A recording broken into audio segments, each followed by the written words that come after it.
नमस्कार मंडळी, भक्ती या चॅनलमध्ये आपलं सर्वांचं स्वागत आहे. मार्गशीर्ष महिना म्हणलं की मार्गशीर्ष महिन्यातील गुरुवार.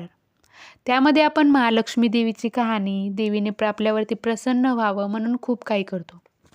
तर मार्गशीर्ष महिन्यात गुरुवारी जी कहाणी ऐकतात ती आता मी सांगणार आहे. द्वापार युगाची अधिष्ठाची सौराष्ट्र देवीची मोहिनी, श्री महालक्ष्मी देवीची ही कहाणी. पूजा एका विधानी म्हणी.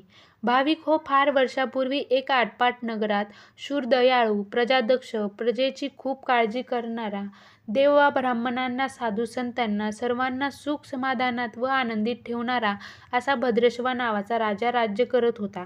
अशा या राजाची पत्नी सुरचंद्रिका नावाप्रमाणेच रूपवान, सुंदर व स्वभावाने मात्र अतिशय गर्विष्ठ व अहंकारी होती. गेल्या जन्मी ती एक वेश्याची पत्नी होती.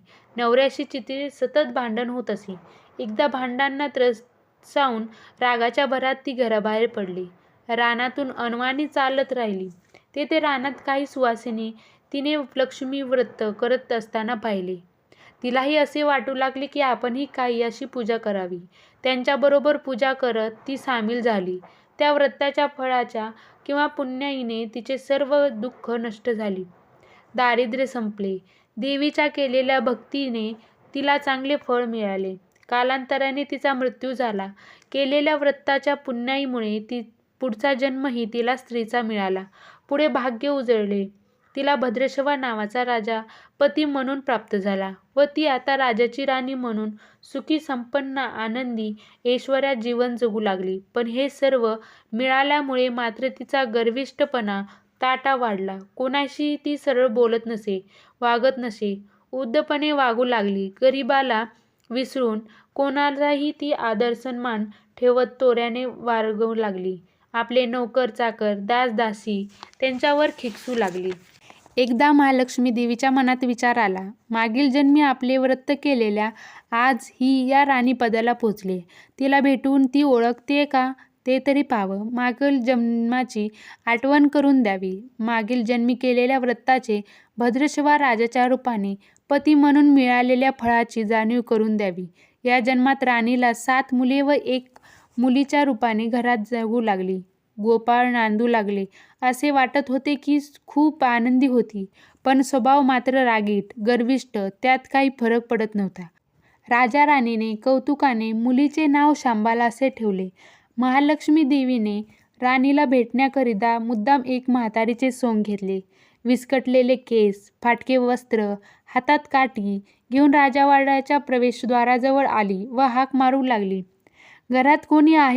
मला कुणी खायला द्याल का? हे ऐकून राणीच्या दासी लगेच बाहेर आली. म्हातारीला पाहून तिने विचारले, तू कोण? कोठून आलीस?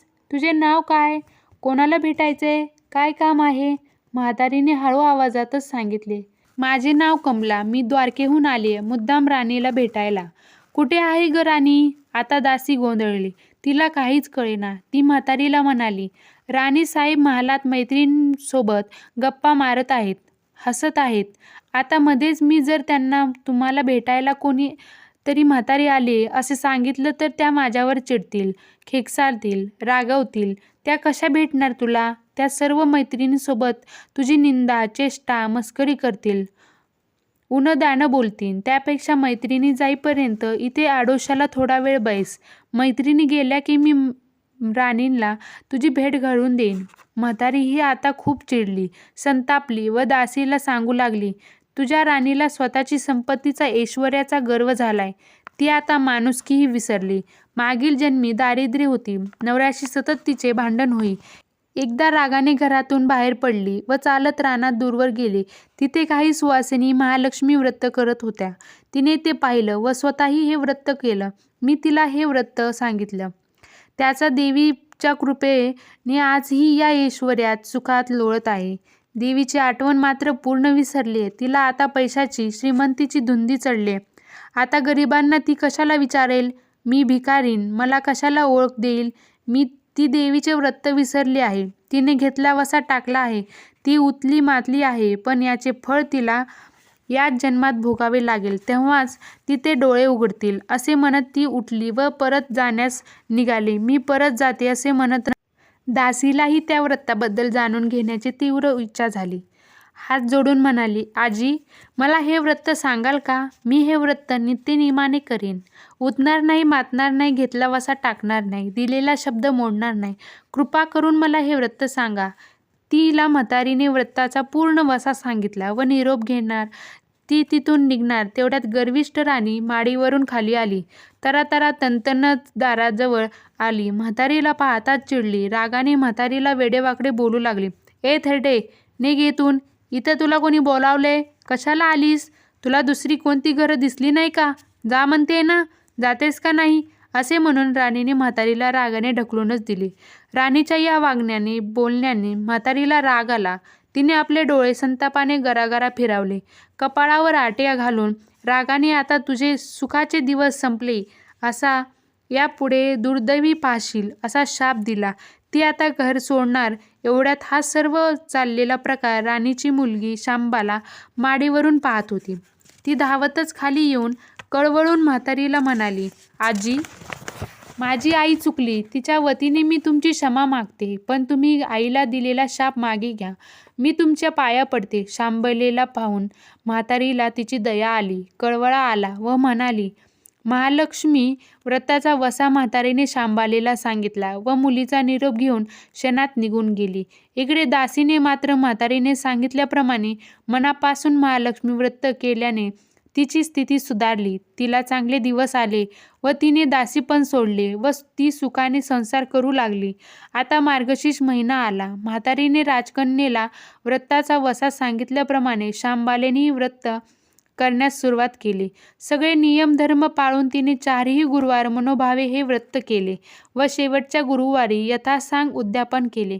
या लक्ष्मी व्रताच्या पुण्याईने लवकर शांबालेचा विवाह सिद्धेश्वर राजाच्या मालधर नावाच्या राजकुमाराशी झाला. आता शांबालेलाही राजवैभव प्राप्त झाले. महालक्ष्मी व्रताच्या प्रभावाने शांबाला व मालधर यांचा संसार सुखात चालत होता. पण इकडे महालक्ष्मी देवीच्या कोपामुळे भद्रशवा सुरचंद्रिका यांचे भाग्य उलटले. दुर्दैवे फेरे सुटू लागले. शत्रूने राज्यावर आक्रमण केले. राज्य बळकावले. सुरचंद्रिकेचे राणीपद गेले. हळूहळू एक एक करत 7ही मुली आईवडिलांना सोडून दूर देशी निघून गेले. भद्रशवा आता पूर्वीचे सुखाचे दिवस आठवून दुःखी झाला. रानावनात हिंडत फिरत दोघेही कष्टप्रद जीवन जगू लागले. आता भद्रशवा आपल्या मुलीला शांबालेला भेटण्याची तीव्र इच्छा झाली. तो शांबालेकडे जाण्यास एकटाच चालत निघाला. दमला. नदीकाठी विश्रांती घेण्यास थांबला. त्यावेळी नदीवर आलेल्या शांबालेच्या दासीने भद्रशवाला पाहिले. तिने लगेच राजवाड्यात जाऊन ही बातमी सांगितली. लगेच मालधरांनी माणसे पाठवून सासऱ्याला रथातून सन्मानाने राजवाड्यात आणले. त्यांचा आदर सत्कार केला. वस्त्र दिले, कंठहार दिला. शांबालाही आपल्या वडिलांची सर्व काळजी घेत होती. काही दिवसानंतर आपल्या घरी जावे असे भद्रशवाला सारखे वाटू लागले. मुलीच्या जावयाचा निरोप घेऊन आपल्या गावी जाण्यास तो निघाला. तेव्हा मालधर राजाने मोहरांनी भरलेला एक हंडा नौकराजवळ दिला व राजाबरोबर त्याला पाठवले. आता तरी सुखाचे दिवस येतील या आनंदाने सुरचंद्रिकेला भेटला. मुलीने काय दिले विचारताच राजाने हंड्याकडे बोट दाखवले. आता सुरचंद्रिकेला हंड्याचे झाकण बाजूने केले, पण त्यात तिचे दुर्दैव कमनशिबीच निघाली. मोहराऐवजी त्यातून सर्व कोळसेच निघाले. सुरचंद्रिका कपाळावर हात मारत घेत नशिबाला दोष देत राहिली. भद्रशवाही दुःखी झाला. 7 एकापाठोपाठ दुःखे संकटे येत होती. चिंतेचे ढग भोवती फिरत होते. एक एक दिवस राजा राणी दुःखाशी सामना करत करत जीवन व्यतीत करत होते. आता एकदा आईला आपल्या मुलीला भेटावे, तिचे डोळे भरून पाहावे असे वाटू लागले व ती चालत चालत मुलीकडे शांबालाकडे येण्यास निघाली. चालून चालून ती खूप दमली. दुःखी कष्टी अशी ती नदीकाठी विश्रांतीसाठी बसली. त्याचवेळी पुन्हा एकदा पाणी भरण्यास आलेल्या दासीने तिला ओळखले व लगेच राजवाड्यात जाऊन शांबालेला सांगितले, तुमची आई नदीकाठी बसली आहे, खूप दमली आहे, दुःखी आहे. शांबालेने लगेच स्वतः रथातून जाऊन तिला राजवाड्यात आणले. आईला पाहून शांबालेने प्रेमाने मिठीच मारली. मुलीचे सर्व वैभव पाहून आईचे मनही तृप्त झाले. काय बोलावे हेच तिला कळेना. तिच्या तोंडून शब्दच फुटेना. आईने स्नान करून पैठणी नेसून दागिने घातल्यावर तर तिचे रूप अधिकच सुंदर शोभू दिसू लागले. आज मार्गशीर्ष महिन्यातलाच गुरुवारचा दिवस होता. आज महालक्ष्मी व्रत असल्याने शांबालेने भक्तिभावाने पूजा केली, आरती केली. धूपदीपांचा सर्व घमघमाट सुटला. वातावरण प्रसन्न झाले. शांबालेचा आज कडकडीत उपवास होता. शांबालेने आईला जेवायला बोलवताच सूरजचंद्रिका पाटावर बसली. ती आता एकदम शांत झाली होती, कारण तिला तिच्या मागच्या जन्मीची आठवण झाली होती. महालक्ष्मी व्रत केल्यानेच ती या जन्मी भद्रशवा राजाची राणी झाली होती. आई म्हणाली, शांबाला, मीही आज तुझ्याबरोबर पूजा करेन, उपवास करेन. शांबाला म्हणाले, ठीक आहे. दोघींनीही भक्तिभावाने पूजा अर्चना करून लक्ष्मी व्रत केले. काही दिवसांनी आईला आपल्या घरी परत जावं असे वाटू लागले. यावेळी मात्र शांबाला स्वतः आईला पोहोचवण्यासाठी गावी आली आणि 4 दिवसांनी शांबाला आपल्या सासरी जाण्यास निघाली. तेव्हा वडिलांना मालधराने दिलेला हंडा तिने घेतला. त्या मिठाचे खडे भरले. घरी येताच गप्पा मारत मारत पुढाकार गेला. मालधराने तिला विचारले, माहेरून काय आणलेस? काहीही न बोलता तिने फक्त हंड्याकडे बोट दाखवले. मालधाराने मोठ्या उत्सुकतेने त्यावरील झाकण बाजूला ठेवले. मिठाचे खडे पाहून तोही चकित झाला व म्हणाला, अगं, हे मिठाचे खडे कशाला आणलेस? आपल्याकडे मीठ मिळत नाही का? शांबाला म्हणाली, हो, आपल्याकडे मिळते ना, पण हे मीठ माझ्या वडिलांच्या राज्यातले आहे. वडिलांचे सौराष्ट्र राज्य होते, तेथील समुद्राचे हे मीठ आहे. पण आज त्यांच्याकडे काहीच नाही, सर्व नष्ट झाले आहे. शांबालेला नेमकं काय म्हणायचं आहे हे मालधाराने ओळखलं व तो विचार करू लागला. शांबाला म्हणाली, मिठाला जीवनात फार महत्त्व असते. ते जीवनाचे अमृत आहे. अन्नाला मिठामुळेच रुची येते. मीठ नसेल तर पदार्थ अळणे लागतात. जो माणूस जिथे मीठ खातो तो धान्याशी नेहमी इमानी राखतो, त्याचे रक्षण करतो, कामात कसूर होताच प्राणार्पणही करतो. मिठाचे हे असे महत्त्व आहे. आता मात्र मालधाराला मोठा निश्चयाने उठला. आपल्या सेवकांमार्फत सासऱ्याला लगेच बोलावू घातले. भद्रशवा जावयाकडे लगेच आला. सासरा व जावई यांच्यात गुप्त बैठक झाली. विचार पक्का झाला. भद्रशवाचे परवानगी मिळताच मालधाराने आपले सेनापती बोलावले. वंदन करून सेनापतीने आपली आज्ञा विचारली. असे विचारताच, भद्रशवाचे राज्य ज्या शत्रूंनी हल्ला करून जिंकले आहे त्यांच्यावर ताबडतोब हल्ला करा, स्वारी करा. प्रत्येक सैनिकाच्या हातात या हंड्यातील एक मिठाचा खडा देऊन शपथपूर्व प्रत्येकाला लढायला सांगा. राजाच्या आज्ञेनुसार सेनापतींनी व्यवस्था केली व दुसऱ्याच दिवशी सर्व सैनिक बेसावध असणाऱ्या शत्रूवर हल्ला केला. शत्रूच्या राज्यावर सर्व सैनिक बेभान होऊन तुटू लागले. सूर्य हळूहळू पश्चिमेकडे जाऊन अंधार होताच मालधाराच्या सैनिकांनी शत्रूचा फाडशा पाडला. अपूर्व असा विजय मिळाला. भद्रशवाचे राज्य त्याला परत मिळाले. शत्रूकडील खजिना लुटला, संपत्ती मिळाली. सोन्या मोहरांनी, नाणे, शस्त्रसाठा सर्व काही मालधाराकडे आणले. मालधाराने शांबालेला ही आनंदाची बातमीच दिली. सूरजचंद्रिकेला घेऊन येण्यास सांगितले. आता सर्वत्र जणू आनंदाचा उधाणच आले होते. हा गुरुवारचा दिवस होता. शांबालेने आजही गुरुवार महालक्ष्मी व्रताची पूजा केली.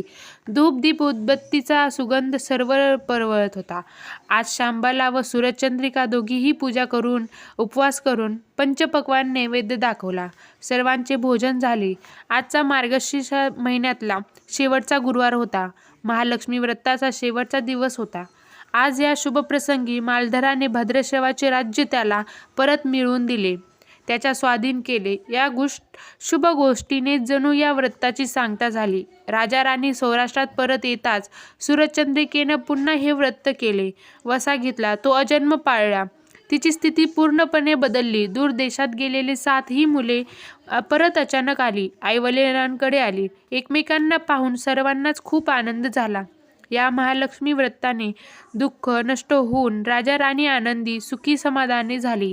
ही 60 उत्तराची कहाणी 5 उत्तरी सुफळ संपूर्ण.